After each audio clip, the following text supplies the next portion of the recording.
सैतान प्रकरण 10. अर्देशीर यांची गाठ पडल्यावर गोपाळराव इतके अस्वस्थ आणि संभ्रमित झाले होते की ऑफिसला सीक नोट पाठवून ते घरीच राहिले. अर्देशीरनं सांगितलेली हकीकत आणि ते करत होते तो दावा सगळंच मोठं विलक्षण होता. खरंच, पण त्याला अविश्वसनीय किंवा अशक्य म्हणता येईल का? नीलाला घेऊन ते अगदी मानसोपचार तज्ज्ञाकडे गेले होते. तिच्या त्या चमत्कारिक अटॅकचं त्यांना काही स्पष्टीकरण देता आलं होतं का? त्यावर ते काही इलाज सुचवू शकले होते का? Repressed memory, neurosis, trauma, racial memory, गुळगुळीत झालेली शब्दांची नाणी. घटनांना लेबलं लावण्यानं त्यांचं स्पष्टीकरण होत होतं का? अर्देशीरची उपपत्ती तरी अग्राह्य का मानायची? त्यांना स्वतःला कन्या होती, बापाचं हृदय समजू शकत होतं. अर्देशीरकडे त्यांना कन्या हरवलेला, गमावलेला पिता म्हणून सहानुभूतीनं पाहायला हवं होतं. पण एकदा का त्यांची ती विलक्षण हकीकत स्वीकारली की मग किती महाविलक्षण निष्कर्ष निघत होते. मुळात ती कल्पनाच किती भयानक होती. लहानग्या नीलाच्या शरीरावर त्या मृत डेझीच्या आत्म्याचं आक्रमण.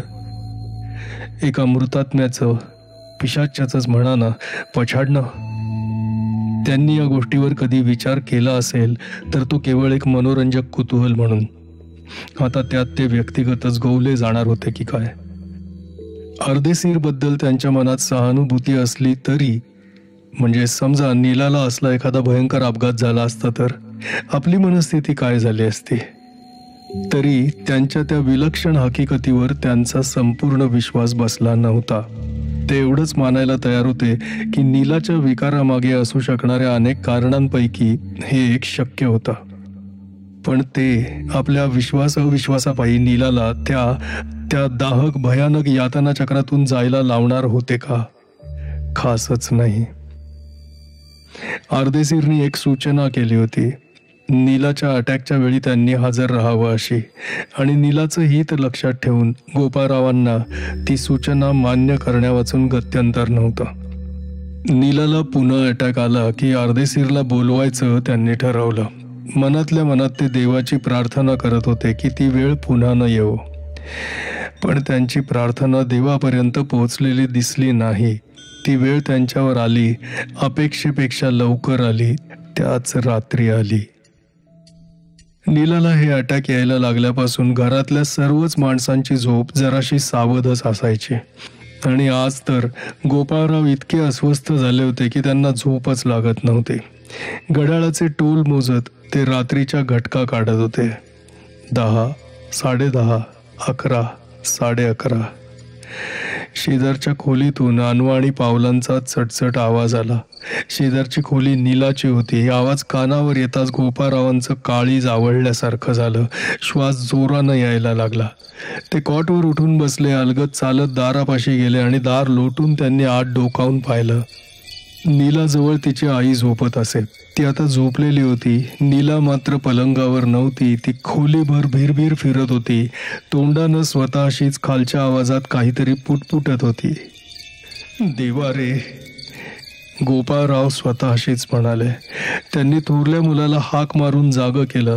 त्याला अर्देशीरच्या लॉजचा पत्ता दिला आणि जाऊन ताबडतोब त्यांना घेऊन यायला सांगितलं. मग ते आत खोलीत गेले आणि त्यांनी आपल्या पत्नीला हलके स्पर्श केला. त्या लागलीच जाग्या झाल्या. खोलीत फिरणाऱ्या नीलाकडे एक नजर जातात सर्व प्रकार त्यांच्या लक्षात आला. गोपाळरावांच्या खुणेसरशी त्या खोलीच्या दाराशी आल्या आणि थांबल्या. नीलाच्या चालण्याची गती वाढत होती. आवाजही मोठा मोठा व्हायला लागला होता. गोपाळरावांनी खोलीतला मोठा दिवा लावला. नीलाला कशाचीच शुद्ध नव्हती. ती तिच्या त्या कोणत्या तरी असंदर्भ जगात अडकली होती. पण त्या प्रकाशात गोपाळरावांना तिचा पांढरा फेक, भयानं, वेदनेनं विकृत झालेला चेहरा दिसत होता. आणि आपला असहाय्यपणा जाणवून त्यांचं काळीज अगदी पिळवटून निघत होतं. कारण ते काहीही करू शकत नव्हते. 2-3दा त्यांनी खूप प्रयत्न केला होता, पण या अवस्थेतली नीला संपूर्ण अस्पर्श होती. त्यांचा आवाज, स्पर्श काहीही तिच्यापर्यंत पोहोचू शकत नव्हतं. उलट तिची अतिउत्तेजित अवस्था पाहून गोपाळरावांना काहीही करायची भीतीच वाटत होती. त्या नाजूक अवस्थेत त्यांच्या सदहेतूच्या प्रयत्नांनी तिला उलट काही इजाच होण्याचा धोका होता. खाली पडलेलं फूल उचलायला जावं आणि त्या स्पर्शानंच ते कुस्करलं जावं तसंच. ते केवळ दारातून आतला देखावा पाहत होते. नीला खोलीभर आता एखाद्या पिसाटासारखी धावायला लागली होती. मध्येच तिच्या तोंडून एक प्रदीर्घ किंचाळी निघाली. ती खिडकीजवळ गेली, दोन्ही हात पुढे करून मागे मागे सरली आणि मग ते शब्द त्या वेगळ्या आवाजात तिच्या तोंडून घाईघाईनं यायला लागले. Mummy mummy hot hot hot, mummy mummy mummy hot hot, mummy hot. त्या भयानक देखाव्याकडे पाहता पाहता गोपाळराव आसपासच्या जगाची काळ वेळेची शुद्धच हरपल्यासारखे झाले. मागून कोणाचा तरी धक्का बसताच ते एकदम दचकून भानावर आले. त्यांचा मुलगा अर्देशीरना घेऊन आला होता. गोपाळरावांनी किंचित बाजूला सरून दारात अर्देशीरना जागा करून दिली. अर्देशीर दोन्ही हात छातीशी घेऊन पुतळ्यासारखे स्तब्ध उभे होते आणि अनिमिष नेत्रांनी खोलीभर भिरभिर फिरणाऱ्या नीलाच्या आकृतीकडे पाहत होते. कोणत्या तरी भयानक भासविश्वात सापडलेली नीला पिंजऱ्यात सापडलेल्या एखाद्या अंधश्वापदासारखी खोलीभर पळत होती. खिडक्यांपाशी जात होती, पण हात पुढे करताच किंचाळून हात मागे घेत होती. पुन्हा पुन्हा तेच ते दोन शब्द ओरडत होती. Mummy mummy mummy hot, mummy mummy hot. आवाज ऐकताच अर्देशीरांचे डोळे एकदम विस्फारले. त्यांच्या चेहऱ्यावर विलक्षण प्रेम आणि विलक्षण करुणा यांचा भाव आला. खोलीत एक पाऊल टाकत ते स्वतः अशीच पुटपुटले, ओ गॉड, ओ माय गॉड. काही वेळ थांबून मग ते सावकाश सावकाश पुढे झाले. नीला अंगावर आदळणार नाही एवढी काळजी घेत पुन्हा ते आत गेले आणि मग नीला खिडकीपाशी एखाद्या जखमी फुलपाखरासारखी फडफड करू लागताच त्यांनी तिला एकदम मोठ्या आवाजात हाक मारली, डेझी. त्या हाकेत प्रेम होतं, आज्ञा होती, धीर होता, मदत होती. Daisy darling, it's daddy, Daisy. अजूनही नीला त्या भासाच्या सापळ्यात तडफडत होती. Mummy hot hot, mummy mummy mummy. Daisy darling, I am here, your daddy, Daisy. Neela खिडकीपासून माघारी वळली. पुन्हा खोलीत भिरभिरायला लागली. त्यांचे शब्द व अस्तित्व कशाचीच तिला अजिबात जाणीव न झालीशी दिसत होती. Daisy darling, it's father, it's daddy, this way darling. आणि एकाएकी नीला अर्ध्या पावलावर थांबले आणि मान वर करून त्यांच्याकडे संभ्रमित, भयचकित, काकुळतीच्या नजरेनं पाहू लागले आणि लगोलग तिच्या तोंडून एकच शब्द पुन्हा पुन्हा निघू लागला, daddy daddy daddy daddy. Yes darling, it's daddy, Daisy, my darling Daisy, yes, come on Daisy. आणि नीलानं त्यांच्या दिशेनं एक लहानसं अडखळतं पाऊल टाकलं. डॅडी. किती अल्लड, किती भोळा, किती निरागस प्रश्न. गोपाळरावांचं काळीज कसं चिरत गेला. आणि विशेष म्हणजे नीला प्रत्यक्ष अर्देशीरकडे पाहत नव्हती. तिची नजर त्यांच्या खांद्यावर किंचित डाव्या अंगाला खेळली होती. असं वाटत होतं की तिला गुरफटून गुदमरवून टाकणाऱ्या भयस्वप्नाचा गडद बुरखा ती नजरेनं छेदण्याचा प्रयत्न करत होती. त्यांची बिचारी नीला कोणत्या विलक्षण आवर्तात सापडली होती. Yes Daisy, my darling, this way Daisy. Ardeshir किंचित मागे सरत म्हणाले. आणि आता त्या रात्रीतला सर्वात भयानक क्षण गोपाळरावांना अनुभवावा लागला. नीला आणखी एक पाऊल पुढे झाली. आता दिव्याचा प्रखर प्रकाश तिच्या चेहऱ्यावर पडला होता आणि गोपाळरावांना दिसलं की त्या क्षणापुरते तिच्या चेहऱ्यावरचे परिचित अवयव एका नव्या, अनोख्या, अपरिचित धाटणीत ओतून बसवलेत. तिचे डोळे विस्फारले होते, पापण्यांवर अश्रू चमकत होते, चेहरा म्लान व थकलेला होता. दोन लहानसे हात पुढे आले. त्याच त्या व्यथित आवाजात प्रश्न आला, daddy. Yes Daisy, come darling. Ardeshir अत्यंत प्रेमळ आवाजात म्हणाले. नीलाच्या चेहऱ्यावरचे प्राणांतिक भीतीचे भाव विरघळले. त्यांची जागा एका विशुद्ध हास्यानं घेतली. 2 पावलं पुढे टाकून ती एकदम अर्देशीरनं बिलगली. ओ डॅडी. क्षणभर खोलीत विलक्षण शांतता होती. अर्देशीरनी नीलाला उचलून छातीशी धरलं होतं. ते तसेच त्यांच्याकडे वळले. गोपाळरावांना दिसलं की त्यांचे डोळे मिटलेले होते, डोळ्यांच्या कडा पाणावल्या होत्या आणि नीला शांतपणे झोपी गेली होती. तिच्या चेहऱ्यावरच्या भयाच्या, यातनांच्या, संभ्रमाच्या सर्व खुणा पार पुसल्या गेल्या होत्या.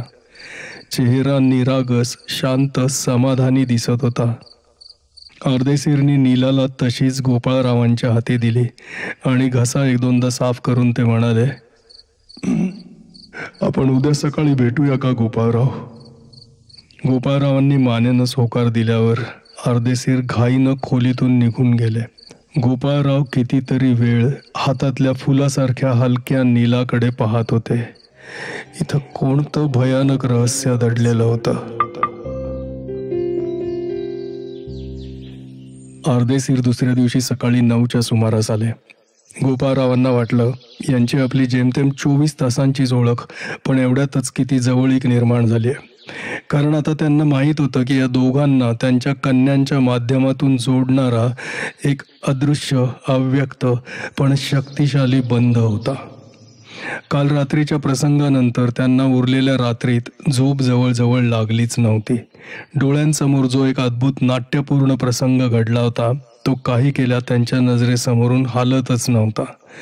विशेषतः नीलाच्या चेहऱ्यात 2 वेळा झालेले आश्चर्यकारक बदल त्या एकूण विलक्षण अनुभवातले सर्वोच्च बिंदू होते. एकदा त्यांच्या डोळ्यांसमोर तिच्या चेहऱ्यावरचे अवयव वितळल्यासारखे होऊन काही क्षण एका नव्या साच्यात बसले होते आणि गोपाळरावांना शंका येत होती की ते साधर्म्य डेझीच्या चेहऱ्याशी असावं. आणि दुसऱ्या खेपेस चेहऱ्यावरील भीती, यातना, संभ्रम पाहता पाहता निवळला होता आणि नीला एकदम गाढ झोपली होती. अर्देशीर जी चमत्कारिक हकीकत सांगत होते त्याला हे पोषकच नव्हतं का? आणि मग कोणत्या तरी एका वेगळ्या मितीतून किंवा पातळीवर त्यांचा नीलाशी जर इतका जवळचा संबंध असेल तर त्यांना तरी ते परके कसे वाटतील? नीलाला रात्र कशी गेली? अर्देशीरने आल्या आल्या प्रश्न केला. नंतर ती चांगली झोपली, अजूनही झोपलेलीच आहे. छान, फार छान. तिला हा रात्रीतला प्रकार मागून आठवत नाही ना? अजिबात आठवत नाही. छान. गोपाळराव, निदान एक गोष्ट तरी तुम्ही पाहिलीत. मी नीला त्या अवस्थेत, त्या प्रभावाखाली असताना तिला डेझी अशी हाक मारली आणि त्यावर तिची अगदी जाणवण्या इतकी प्रतिक्रिया झाली. इतर कोणत्याही मार्गानं, म्हणजे झोपेचं इंजेक्शन हा मार्ग सोडून अर्थात, तुम्हाला तिच्याशी संपर्क साधता येत नव्हता, तो या मार्गानं साधला. तिची तळमळ, तिच्या यातना, तिचे हाल सर्व तत्क्षणी थांबलं. कबूल? होय, मी ते सर्व काल प्रत्यक्ष पाहिलं खरं. मग माझ्या स्पष्टीकरणावर विश्वास ठेवायला तुम्ही अजून का कचरता? केवळ त्यात काही अशास्त्रीय शब्द आहेत म्हणून? मृतोत्तर अवस्था, मृतोत्तर आत्म्याचं अस्तित्व, त्या आत्म्याचा परकाया प्रवेश, त्या आत्म्याचे त्या नव्या शरीरावर नियंत्रण व प्रभाव. तुम्हाला हे अपरिचित, अशास्त्रीय, लोकभ्रमाच्या पातळीवरचं वाटतं. मग मला सांगा, neurosis, neurotic trauma, repression, subconscious complex, psychosomatic symptoms हे तरी शब्दच नव्हेत का? त्या मानसोपचार तज्ज्ञानं नीलाच्या अटॅकची काही उपपत्ती लावली का? काही स्पष्टीकरण दिलं का? काही उपाय सुचवला का? अर्देशीर, तुम्ही म्हणता ते सर्व मला मान्य करायलाच हवं. राईट. गोपाळराव, माझी एवढीच विनंती आहे, कॉमन सेन्सची भूमिका घ्या. मनात कोणताही पूर्वग्रह ठेवू नका. मनाची दारं बंद करून घेऊ नका. नव्या कल्पनांना, नव्या विचारांना मनात प्रवेश द्या. हा तुमच्या नीलाच्या केवळ प्रकृतीचाच नाही तर जीवन मरणाचा प्रश्न आहे. शास्त्रीय, अशास्त्रीय, खरं, खोटं, तर्कशुद्ध अशा तात्विक काथ्याकुटात वेळ घालवून बसू नका, नाहीतर पश्चात्तापाची पाळी येईल. प्रॅग्मॅटिक व्हा, व्यवहारी व्हा. तुम्हाला काय सुचवायचंय? हा मारा सहन न होऊन शेवटी गोपाळराव म्हणाले, मी तुम्हाला कालच सांगितलं नाही का, मी या विषयावर बरंच वाचन केलंय. या विषयाशी संबंधित त्यातल्या जाणत्या तज्ज्ञ अशा काही निवडक लोकांची गाठ घेतली. गोपाळराव, मानसिक विकाराची शंका येताच तुम्ही त्यातल्या तज्ज्ञाकडे, सायकियाट्रिस्टकडे गेलात. मग जर इथे असा काही अतिमानवी, अतिंद्रिय शक्तीचा वापर होतोय अशी शंका आली, तर त्या क्षेत्रातल्या तज्ज्ञाचा सल्ला, त्याची मदत घ्यायला नको का? पण पण मिस्टर अर्देशीर, मी ऐकलं होतं की हे लोक नाना मार्गांनी पैसे उकळण्याच्या मागे असतात. मला माफ करा. गोपाळराव, असे बोंदू लोक कोणत्या क्षेत्रात नाहीत मला सांगा की? शिक्षणाच्या, वकिलीच्या, वैद्यकीच्या, कॉन्ट्रॅक्टरच्या, व्यापाराच्या, बँकिंगच्या सर्व क्षेत्रात हे बोंदू आहेतच. तो मानवी स्वभावच आहे. पण म्हणजे कोणालाच विश्वसनीय मानायचं नाही, कोणालाच प्रामाणिक प्रांजळ समजायचं नाही. आणि त्यातूनही ऐका, मी तुम्हाला एक कवडीचीही तोशीच देणार नाही. खर्चाची सर्व जबाबदारी माझी. मग तर तुमची काही हरकत नाही ना? माझ्या शब्दांनी काही गैरसमज होऊ देऊ नका. मुळीच नाही. पण वेळ फार फार महत्त्वाचा आहे. मी आज संध्याकाळी त्यांना इथे आणलं तर तुमची काही हरकत नाही ना? ते इथे काही काही प्रयोग करतील? ओ फॉर गॉड सेक, मला काय माहीत ते काय करतील ते. त्यांना पाहू देत, नीलाची गाठ घेऊ देत, मग त्यांचं त्यांना ठरवू देत. मला तुमचं नवल वाटतं गोपाळराव. प्रसंगाचं गांभीर्य तुमच्या अजून ध्यानात आलेलं दिसत नाही. अर्देशीरचा आवाज जरासा चढला होता, कडक झाला होता. पण दुसऱ्या क्षणी त्यांनी स्वतःला सावरलं. चेहऱ्यावरून दोन्ही हात फिरवत ते म्हणाले, गोपाळराव, आय एम सॉरी. मला माफ करा. भावनेच्या ताणाखाली कधी कधी मनाचा तोल ढासळतो. नाही नाही, तुम्ही त्यांना आज संध्याकाळी अवश्य आणा. गोपाळराव म्हणाले, मी त्यांना सर्व सहकार्य द्यायला तयार आहे. थँक्यू गोपाळराव. अर्देशीर उठत म्हणाले. सैतान, प्रकरण 11. काली उत्तर प्रदेशातून येऊन 3 वाडीत स्थायिक झाला होता. त्याचं आत्ताचं रूप पाहता तो कधी काळी लहान असेल, अल्लडपणे बागडला असेल, कोणी त्याला प्रेमानं, मायेनं जवळ घेतलं असेल, ही गोष्टच अशक्यप्राय कल्पनेपलीकडची वाटत होती. 3 वाडीत तो आला तेव्हा मुळात लठ्ठ होता. आता तर त्याचं शरीर आगडबंब झालं होतं. राकट केस, तोंडावर काळ्या पांढऱ्या दाढीची, 8-10 दिवसांची खुंटांची वाढ, कळकट कपडे, वेडेवाकडे पडके, पिवळे किडके दात, घामट शरीर. त्याचं रूपच ओंगळ, किळसवाणं होतं. जरूरच पडल्याखेरीज त्याच्या जवळपास कोणी फिरकायचं नाही. पण 5-6 वर्षांपूर्वी तो 3 वाडीत प्रथम आला तेव्हा असा नव्हता. लठ्ठ होता, पण व्यवस्थित होता, नीट नेटका होता. तेव्हा त्याला दारू, जुगार, बायका असलं काही व्यसन नव्हतं. लंगड्या केरूच्या पोटीत काली राहायला आला. जमनी केरूजवळ राहत होती. त्याची काही लग्नाची बायको नव्हती, पण राहत होती. कालीबरोबर तिचे चाळे सुरू झाले. सुरुवातीला चोरून आणि मग राजरोस, अगदी केरूच्या नजरेसमोर. केरू काही वेडवाकडं बोलला तर त्यालाच कालीनं बेदम मारला आणि पोटी बाहेर काढला. केरूनं 2-3दा पोटीत यायचा प्रयत्न केला, पण दरवेळी कालीनं लाथाबुक्क्या घालून त्याला बाहेर काढला. तिथलं सगळंच बेकायदेशीर होतं. ना दाद ना फर्याद. आणि केरूची बाजू घेऊन त्याच्या भांडणात पडायची कोणाला इच्छा नव्हती. तेवढा वेळही नव्हता. ज्याचं त्यालाच पुरेसं होत होतं. काही दिवसांनी केरू दिसेनासा झाला. त्याचं काय झालं याची कोणी चौकशी केली नाही. असे कित्येक आले, कित्येक गेले. काली जमनीबरोबर राहायला आला, पण वासना ही काही शरीराची एकच भूक नाही. शरीराच्या आगीबरोबर पोटी आगही शमवावी लागते. केरू निदान 4 पैसे कमवून आणत होता. तिला मीठ भाकरी खायला घालत होता. काली कोणताच कामधंदा करत नव्हता. एवढंच नाही, करायची त्याची इच्छाही नव्हती.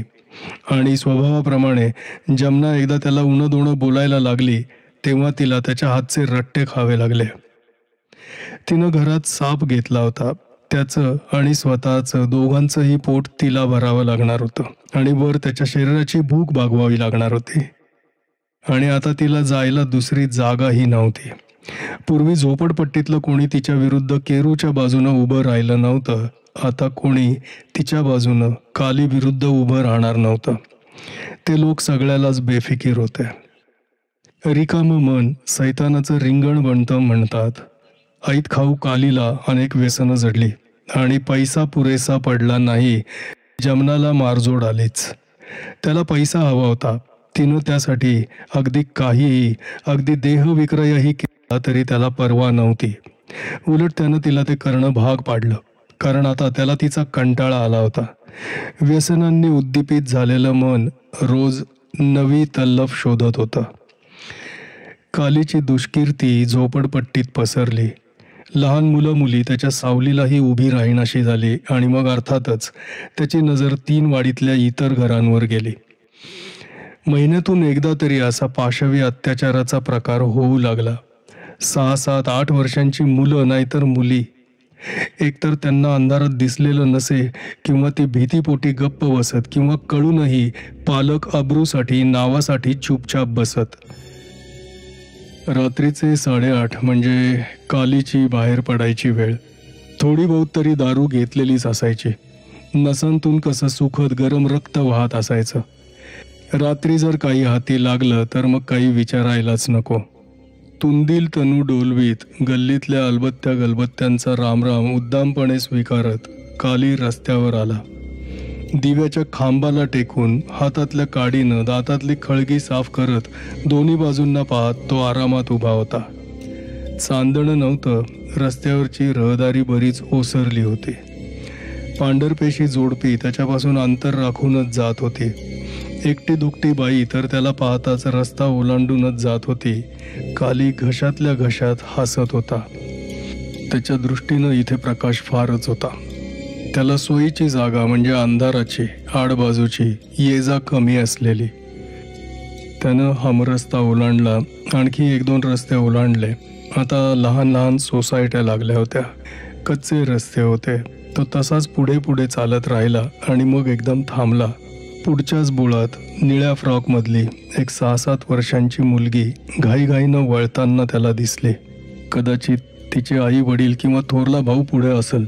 ती त्यांना गाठण्यासाठी घाईनं गेली असेल तरीही बघायला काय हरकत होती. जरा भराभरा पावलं उचलत काली त्या बोळाच्या तोंडाशी आला. पहिल्या 2-3 इमारती सोडल्या तर पुढे काहीच नव्हतं. बोळ वळून पुढे गुदामांच्या दिशेला आणि तिथून पुढे नदीकडे जात होता. आणि 50-1 पावलांवर ती निळ्या फ्रॉकमधली मुलगी अजून तशीच घाईघाईनं चालली होती. एकटीच चालली होती. एकटीच. कालीच्या डोक्यात ती कलकल सुरू झाली. हातापायात झिंझिण्या आल्यासारख्या झाल्या. 1-2दा त्यानं रस्त्याची टेहळणी केली. नजरेच्या टप्प्यात कोणीही नाही असं पाहून तो चटदिशी बोळात शिरला आणि जवळजवळ पळायलाच लागला. पण 20-25 पावलं होताच त्याला धाप लागली आणि तो सावकाश चालायला लागला. ती वाट चुकली असल्याची शक्यता जास्त वाटायला लागली होती आणि तिला परत यायचं झालं तर याच वाटेनं यावं लागणार होतं. कारण दोन्ही बाजूंना अंधारी खाचरं होती. तेव्हा ती आता कुठे जाणार नव्हती. त्याला घाई करायची काही जरुरी नव्हती. तो सावकाश चालत बोळातल्या वळणापाशी आला. 10-15 सेकंदांपूर्वी त्या मुलीनं हेच वळण घेतलेलं त्याला दिसलं होतं. पण वळल्यावर त्याला ती मुलगी दिसली नाही. कुठे गेली बरं ती? का त्याच्या पावलांचा आवाज ऐकून भिवून ती कुठेतरी लपून बसली होती? घाबरायच्याच. काली स्वतःशीच हसत म्हणाला, अजून तिनं काय पाहिलंय? एवढ्यानं काय होतंय? तो हातावर हात चोळत होता. तो आणखी पुढे गेला. रस्त्याच्या दोन्ही बाजूंना पाहू लागला. इकडे गारठा जरा जास्त वाटत होता. दारूची रक्तातली गरमी जरा थंडावली होती. मोकळ्यावर कदाचित गावातल्यापेक्षा जास्त थंडी असेल. तो एकदम पाहायचा थांबला. त्याला कोणाच्या तरी रडण्याचा आवाज खरोखरच ऐकू आला होता का आपला भास झाला होता? नाही, तो पहा, पुन्हा तो आवाज येत होता. नक्कीच एखाद्या लहान मुलाचा किंवा मुलीच्या हुंदक्यांचा आवाज. काली जरा पुढे जाताच उजव्या हाताला एका झुडपामागे 20-1 पावलांवर त्याला ती दिसली.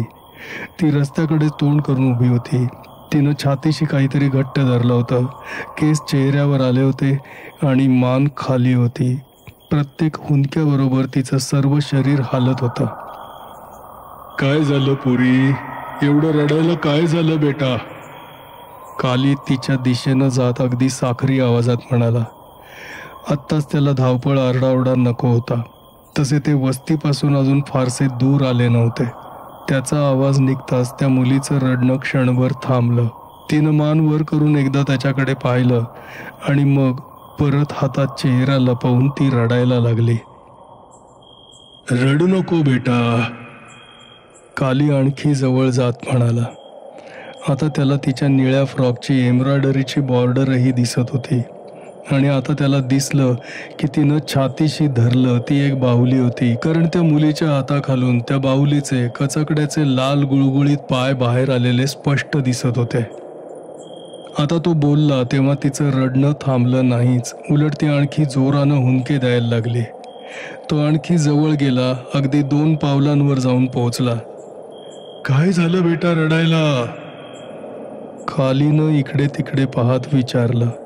क्षणभर मान वर करून तिनं त्याच्याकडे पाहिलं. गोरापान चेहरा, कुरळे केस, थरथरणारे ओठ, छातीशी बाहुली घट्ट धरलेली. ती बोलली मात्र काही नाही. तू एकटी कशी येतं पोरी? तुझ्या बरोबर कोणी नाही का? तिनं मान हलवली आणि पुन्हा रडायला सुरुवात केली. तुझं घर कुठे माहितीये का तुला? कालीनं हलकेच विचारलं. तिनं मानेनच हो म्हणलं. ती मागच्या बाजूला हात केला. तिनं हात केला त्या बाजूला गुदामांची रांग होती, त्याच्या पुढे माळरान होतं. तिला न्यायला चांगली आड बाजूची जागा, पण घाबरवता उपयोगी नाही. तिचा हात एवढ्यात बाहुलीवरून निघाला होता तेव्हा त्याला दिसलं होतं की बाहुलीच्या चेहऱ्यावर कसला तरी डाग आहे. छकुलीला काही झालं का तुझ्या? काहीतरी विषय काढून बोलणं चालू ठेवायला हवं होतं. तिनं मानेनच हो म्हटलं आणि बाहुली त्याच्याकडे केली. बाहुलीच्या चेहऱ्याचा संपूर्ण अर्धा भाग वितळल्यासारखा वाहवला होता, होरपळला होता. अरे अरे अरे, चल आपण तुझ्या घरी जाऊ, काली म्हणाला आणि त्याच्या शब्दांनी किंवा जवळीकीनं धीट झाल्यासारखी ती लागलीच वळली आणि गुदामांच्या दिशेनं चालायला लागली. क्षणभर ती हसलीशी वाटली होती का? कालीला कशाचीच खात्री देता येत नव्हती. तो तिच्या मागोमाग तिच्याच पावलावरून निघाला. त्याला किती गार गार वाटायला लागलं होतं. आता त्याला वाटलं खिशात एखादी बाटली ठेवली असती तर आता गरमीसाठी एखादा डोस मारता आला असता. ती मुलगी चटाचटा चालली होती. 5-10 पावलांवर थांबून मागे वळून तो मागून येतोय का नाही ते पाहत होती. तो अगदी जवळ येईपर्यंत ती थांबायची आणि मग लागलीच पटापटा आणखी 10-15 पावलं पुढे जायची. गुदामांची रांग जवळजवळ येत होती. गावातला एक रस्ता गुदामांच्या पुढच्या बाजूला येत होता. इकडचा संपूर्ण भाग निर्जन ओसाड होता. काली धापा टाकत होता. त्या वाऱ्यासारख्या पळणाऱ्या पोरीचा त्याला राग येत होता. पण एवढ्यातच आता पुढे काय होणार आहे याचे चित्र मनात आणून तो स्वतःला आवरत होता. पण आता फार पुढे जायची आवश्यकता नव्हती. ही जागा अगदी आडबाजूला होती. इथे काहीही आरडाओरडा झाला तरी कोणाकोणाच्या कानापर्यंत पोहोचणार नव्हता.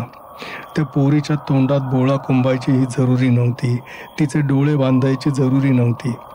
तिला डोळ्यांनी पाहू दे, ओरडू दे, किंचाळू दे. ती आता कोणाला काही सांगायला परत जाणारच नव्हती. पुन्हा एकदा त्याच्या हातापायांना कशा झिणझिण्या यायला लागल्या होत्या. डोक्यात ती कलकल सुरू झाली होती. रक्त उकळायला लागलं होतं. धमन्यांतून जोरात वाहायला लागलं होतं. जरा पुढे गेल्यावर वाट चुकल्यासारखी ती एकदा डावीकडे एकदा उजवीकडे अशी 3-4 पावलं गेली आणि मग मध्येच थांबली. आपली बाहुली छातीशी आवळून ती पाठमोरी उभी होती. एक लहानशी निळा फ्रॉक घातलेली मुलगी काली मागून तिच्या जवळ येत होता.